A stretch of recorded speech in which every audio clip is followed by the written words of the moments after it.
Lovely. Well, hello everybody. My name is Laura. If I haven't met you before, it is an absolute joy and delight. And whether you're watching online, whether you're in the room, whether you're watching somewhere else, thanks for being with us. This is fantastic. This would be rubbish if you weren't here, so thanks so much. We're carrying on today with our summer short series. This is number two. This is number two. Andy did number one last week. And we're looking at this series, Summer Shorts, short stories that never wear out. So these are stories from the Old Testament, the first half of the Bible. And the short story that I've chosen to speak on this week, if I'm honest, the first few times of reading this story, it actually made me a little bit uncomfortable. I read it, I was like, are we okay with this story? Is there an unspoken ick about this story? Is it a bit strange? And I don't know whether you've ever read a story and felt like that. Since we've had our children, I've spent some time reading children's stories again and fairy tales to the kids. And I read some of them and I'm like, are we okay with this? Is this fine? So if I think about Hansel and Gretel, before we even get to the point where they're imprisoned in a witch's house ready to be cooked alive and eaten, like that's just the later part of the story, they find themselves in a household where their mum's died, their dad remarries, the mum doesn't like the kids, and they're both perfectly happy to go and leave them in the woods somewhere before they meet the witch. And I'm reading it going, my daughter sat there, I'm like, am I okay with this? We've just told the story so much that we're fine with it. And this morning, I want to spend some time in one of the stories in the Old Testament that the first time I read it, I kind of went, are we fine here? Is this okay? And the story that I want to share and I want to talk about is the Tower of Babel. Now, it's right at the beginning of the Bible. It's in Genesis 11, so the very first book at the very beginning. Only 11 chapters worth of things have happened up to this point. And humanity is kind of finding its shape. And it gets to this place where all the humans get together and go, hey, let's build something cool and massive, and let's build it here. And so they start to build this huge tower. And then in Genesis 11, verses 5 to 9, God responds to their building project, and he says this, "But the Lord came down to see the city and the tower the people were building. The Lord said, if as one people speaking the same language they have begun to do this, then nothing they plan to do will be impossible for them. Come, let us go down and confuse their language so they will not understand each other." So the Lord scattered them from there all over the earth, and they stopped building the city. That's why it was called Babel, because there the Lord confused the language of the whole world, and from there the Lord scattered them all over the face of the whole earth. Now I read that story, and there's something in there that I'm like, it makes me feel a little bit uncomfortable. Was that not a bit mean of God? Wasn't that, all they were doing was building something great, and God comes down and he doesn't like it, and so throws this whole thing into the mix. And then we're here today in church and they have that beautiful moment where we're all singing in different languages. How does this all fit together? Well, stay with me, team. We will get there. It's going to be a good time. But the reason that I want to talk about this story is because wherever you're at this morning or today with God, whether you have never even thought about God before or whether you spent a lot of time around Jesus and church people, this story eventually asks us some really great and important questions. It asks us questions like, what is it that you're building with your life? How is it that you're building that thing? And who are you building it for? So that's where we're going to get to. But first of all, we need to go right back. So I said that this was in chapter 11 of Genesis. We're going to go right back. Very, very back to the beginning. First chapter of Genesis. And in this chapter, we see God create the world and then create humanity and humans in his own image. Now, again, you might believe that the creation story is literal, you might not, but the messages in the story are very, very intentional, and that's why we pay attention to them. You see, humans are designed in the image of a creative God, and so we, as humans, are created to create and build. We can't help but do it. We just build stuff and make stuff, and we do it in very different ways, but we can't help it. But often, what it is that you build reflects on what's going on in your heart. What comes out of you is actually an overspill of whatever is going on inside of you. And so God gives us this incredible ability. All of humanity, everybody in this room will be creating or building something. If you're watching online, there'll be stuff that you're creating and building in your life. But God doesn't just make us creative. He gives humanity this mission statement, this mandate in Genesis 1:28. And he says this. He gets the humans together, both of them, and says, God blessed them and said to them, be fruitful and increase in number, fill the earth and subdue it, rule over the fish in the sea, the birds in the sky, and over every living thing that moves along the ground. Now, as I read this, I see God saying essentially three things to humanity. First of all, be fruitful, increase in number, and fill the earth. He's saying go. As humanity, we are called to inhabit this world, to be in it, to explore it, to be really present in it. And not only go, but rule. Now, those of you who have had to sit through me talking before, you may well have heard me talk about this word rule. And there is a person who is so much more clever than me who said, when you think of this word rule, it's kind of what it means is partnering with God to take the world somewhere. I love that. Partnering with God to take the world somewhere. So if we're looking for a mission statement for humanity, other than loving God and loving each other, I believe it goes along the lines of this in Genesis. Go and fill the earth, 1, and partner with God, 2, in taking the world somewhere. And so that, whether you were born squillions of years ago or this week, even right now today, I believe that this is what God puts on the heart of humanity to do. And we can't help but create as humanity. You might be sitting there and thinking, well, I'm not really a creative person. But I believe everybody creates. The question is what you create. Now, maybe you create music and art and beautiful things. Maybe what you create is order. Maybe you're someone who's really good at creating order. Maybe you're somebody who's really good at creating profit. Maybe you create new things and you pioneer. Maybe what you create is something in the life of another human and you're really good at investing and developing others. Maybe what you create is beautiful relationships with people or safe spaces. We are all created to create and build. It's not about if we do that. The story that we're talking about today asks the question, not if you're building, but what are you building and how close is it to fulfilling the original mission statement and mandate that God gave us as humanity? And that's a relevant question whether you know Jesus or not, because you will be building and you will be creating. But is it what God intended for you and for us? Now, just out of interest, show of hands, is anyone here, would you consider yourself, if you're online, put a little emoji in, would you consider yourself a creative? I know there are, own it, confident, yeah, love that, yes. I know there are some of you in the room. I've seen your work. I, however, would say I'm not actually a creative. I just enjoy creativity, which is a very subtle but important difference. And there is a friend in the room who I will not name and shame, but we kind of are in creative spaces together. We've sat together at the last one and just went, we're just going to enjoy everyone else's creativity and we'll give it a go. And that's kind of the pot that I sit in. I'm a big fan of Pinterest. And what I love to do is go onto Pinterest and go, surely you can make that. Friends, you can't always make that, and I am living proof. Okay, I want to just show you some stuff. I will show you the original, and then I will show you my second-tier attempt at the thing that I've created. Are you ready? So, first of all, a friend of mine, Beth, who often will host and present, she's very creative. And she came round to my house with some clay, and she sculpted this beautiful whale bowl. It was really beautiful. And I thought, I want to make one of these. Hang my rings on. It's going to be great. It ended up looking like this. Now, ignore the dirt of the window. Please don't look at that. But 24 hours in, I'd done everything they said. I even put little sticks in the cactus to make sure the arms didn't drop off. It never got beyond that. I didn't bother with it. I binned it. Next up, a beautiful thing of painting candles. This is one I did more. No, I didn't. No, I didn't do that. This is one I took part in more recently. This was the original. Yeah, okay, let's go. Yeah, let's go. That was my attempt. Really, really poor. Next up. I like painting my nails, so I find nail patterns to paint on Pinterest. This was my attempt of that. I don't know if you can see the wiggles that are happening here. There was one time when where I found that you, in theory, can do like paint blowing onto your nails. So you put paint in a straw, you blow it into your nails.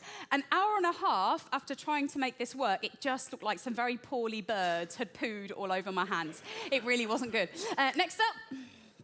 Okay, now this is one that I think is a little unfair, but on all of my friends, it is a second-tier attempt.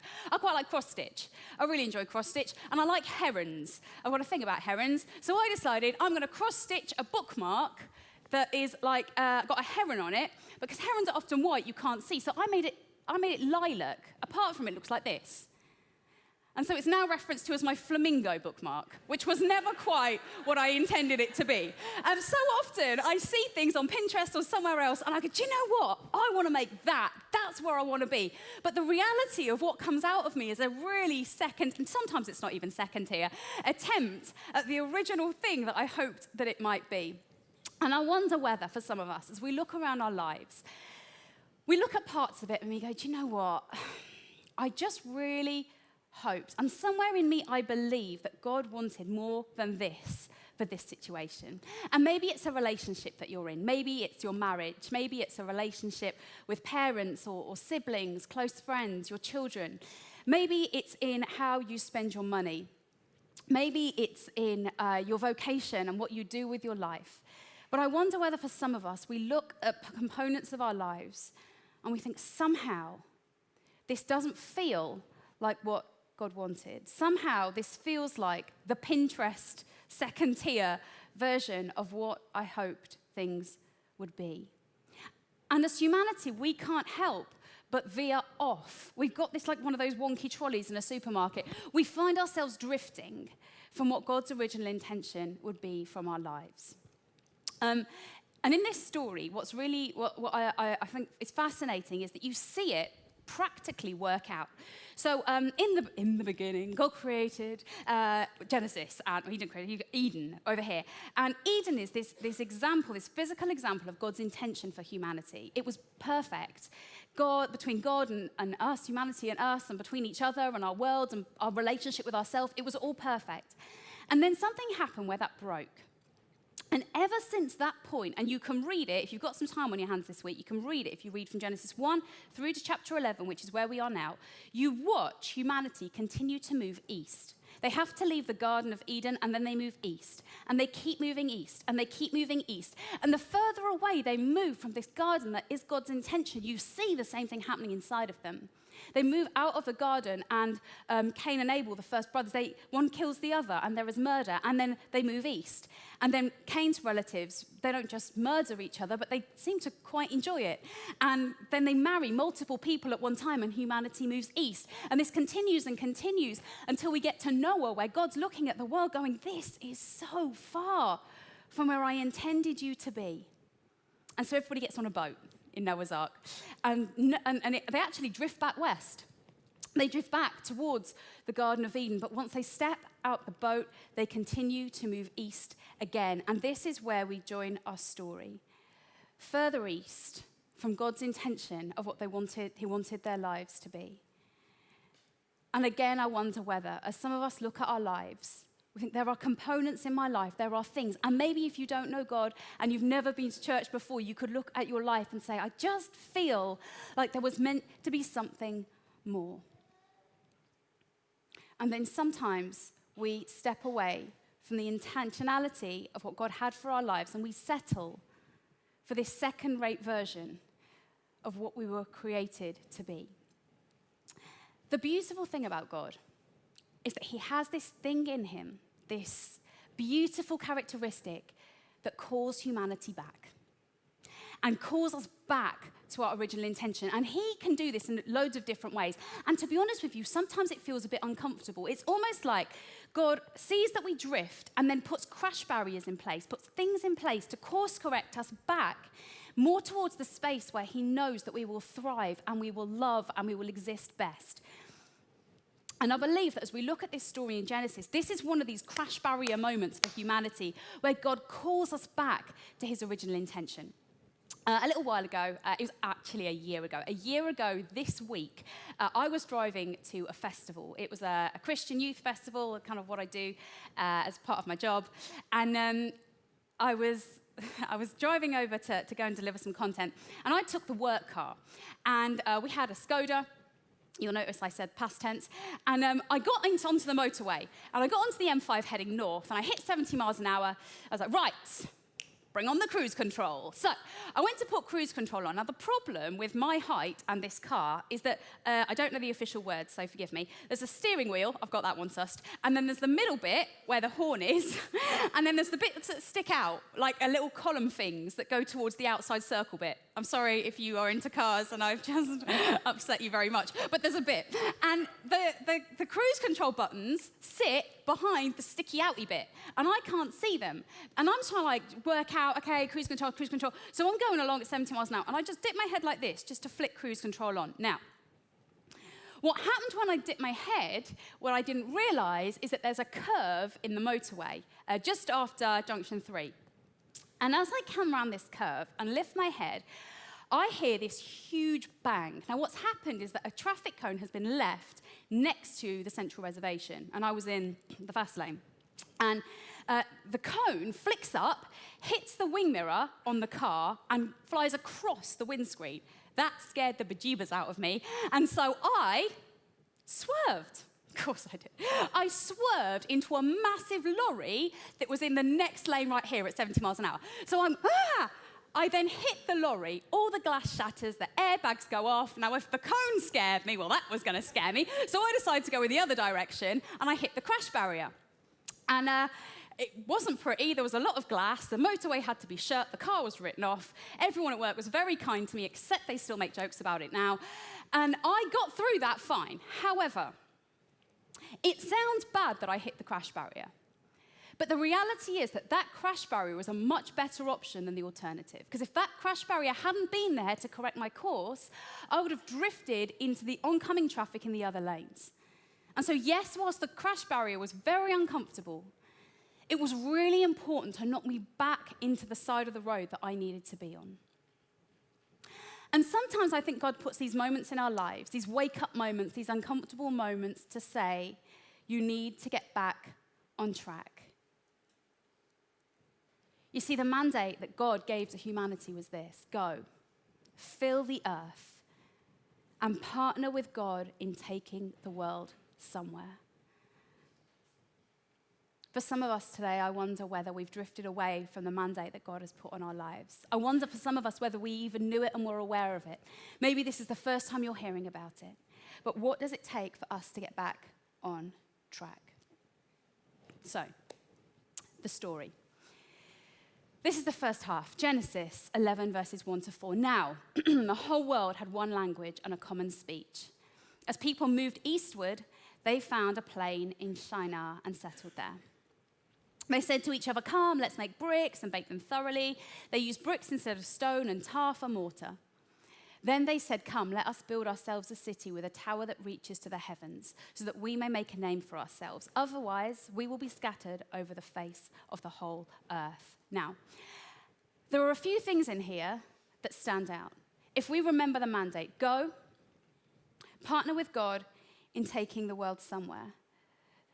If we bring back up now the pink that just popped up, let's go back there.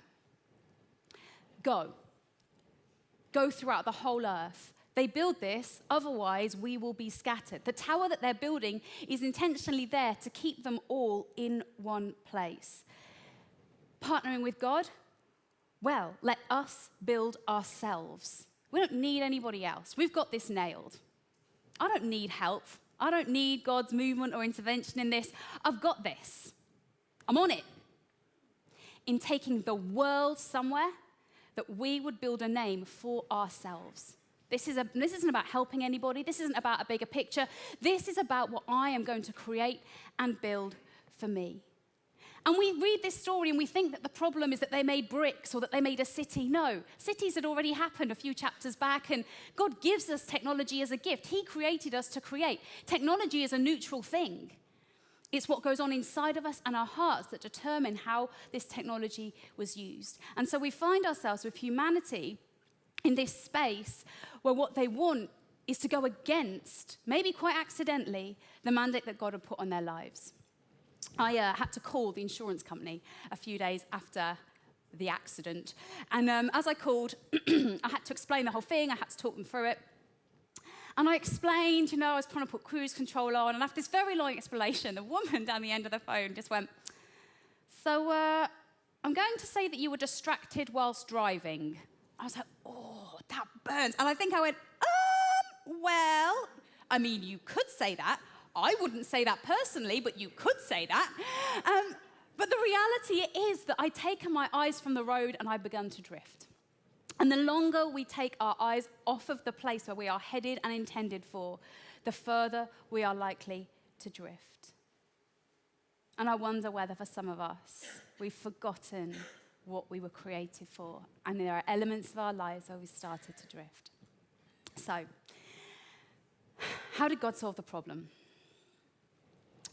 We move on to Genesis 11:5-9. But the Lord came down to see the city and the tower and the people were building. The Lord said, if as one people speaking the same language they have begun to do this, then nothing they plan to do will be impossible for them. Come, let us go down and confuse their language so that they will not understand each other. So the Lord scattered them from there all over the earth, and they stopped building the city. That's why it was called Babel, because there the Lord confused the language of the whole world. From there the Lord scattered them all over the face of the earth. I wonder whether God looked at humanity and said, your hearts aren't ready for the size of the purpose that I have for you. It's an interesting story, and you read that little bit and it can feel really uncomfortable and it can feel icky. But I just want to turn the lens on what I believe God was doing there. So I want you to imagine that everyone in your life that has influence on you and close to you looks and sounds like you. They're from the same culture. They speak the same language. They have the same interests as you, the same political views. They vote the same way. They do the same things. Everyone around you in your closest community looks and sounds just like you. Maybe they look different on the outside, but they're from the same place.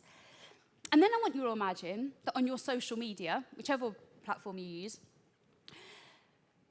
that the people there look and sound like you as well. And that's pretty clever because it's got algorithms. And so the more you spend time looking at and clicking on and affirming the stuff that sounds and looks like you, the more of that content you get. And all of a sudden, you look around your world and you begin to think that you're right. All of these people around me, we all know the same things. We agree on the same stuff. In fact, that must mean that I am right and I know. And we begin to sound a little bit like gods of our own lives. There's an arrogance about it, a lack of diversity about it, and I get very nervous when we as a nation and we as a world begin to push away difference and diversity, because this echo chamber begins to be created that affirms the things we believe to be right. And so what could disrupt this? There is one thing, and that is difference and diversity. I've done youth work for a very long time. For about 20 years, I've done different stuff in youth work. And this last year, I've had the incredible privilege of beginning to be able to try and help youth workers in other nations tell young people about Jesus. What a treat. But the thing is as I've begun to venture into youth work in other cultures and other nations, I've begun to realize that I know absolutely nothing at all. I was speaking to someone a couple of weeks ago, and there's him and 2 part-time workers in this nation. Their nation is 96% Muslim, and there are less than 30 churches in their nation. And I sat there on the other side of a Zoom going, I know nothing, but let me learn from you. And as soon as we begin to experience difference and experience diversity, I believe that we begin to realize that we are not the gods of our own lives. That there is a huge world out there to go and experience and impact. And I begin to remember my place. That I am a smaller part of a much bigger and much more exciting plan that God has for this planet. The question is, will I step into that plan? This mandate to go, fill the earth, and partner with God in taking the world somewhere. I wonder if my world has become too small, too much about me, too much about what I'm building and achieving, too much about my comfort. And just like when I crashed into the crash barrier, the reason that I crashed, it was a great reason. Like I was setting the cruise control. And maybe some of us have drifted because things have been hard and we're tired and things are difficult. Maybe we've got comfortable. But I do wonder this morning whether God is calling us back to his original intention for our lives, for a plan that isn't small and insignificant and comfortable, but uncomfortable and difficult and hard and world-changing. But the thing about this natural veer in humanity to kind of drift, I don't know if you've ever had one of those trolleys in the supermarket that just goes that way. Sometimes I think it's fun and I just push it and I watch what it will do and I watch as it kind of drifts across the supermarket. But I know that on its own, that trolley is never going to find its way to where it needs to be. And I think God knows that about us. That there's stuff and mess in us and that on our own, we are never going to always get it right. And what the trolley needs is someone who's a bit more on it than a trolley to take their hands on it and to guide it and to bring it back on track. And that's exactly why I believe that God sent Jesus to this earth. Because he knows that on our own, we are never going to be all that we could be. But the closer that we move towards Jesus, the more we let Jesus get a hold of our lives and the areas of our lives that don't quite feel like the top tier of what God had for us, that we have a chance of going, of filling this world and partnering with God in taking the world somewhere. I want to finish by reading from the Children's Jesus Storybook Bible, because it says something much better than I ever could. You see, God knew. However high they reached and however hard they tried, people could never get back to heaven by themselves. People didn't need a staircase. They didn't need a rescuer. Because the way back to heaven wasn't a staircase. It was a person. People could never reach up to heaven. So heaven would have to come down to them. And one day, it would. And so today, whether you're in the room, whether you're watching online, whether you're watching one of our locations, I'd love to offer you a moment. A moment to stand before God, whether you've spoken to him before or not, and ask him the question, God, am I building what you intended me to build? And that could be in a small area of your life. It could be in your relationships, in your finance, your vocation. It could be even in your relationship with him. Is this all that it was intended to be? Or do you need to build something in me so that you can build something through me that sees the world changed? And so if you're able, I would love to invite you to stand to your feet. And I'm going to pray. And then we're going to spend some time singing. But as we sing, I would love that to be a proactive thing, where we say to God, God, is there something that you're wanting to course correct in me? Is there something you're wanting to build in me so that you can build something exceptional through me? And if you have never prayed before, and this is your first time, I just pray, God, speak to me. God, thank you that you created us to create something with our lives.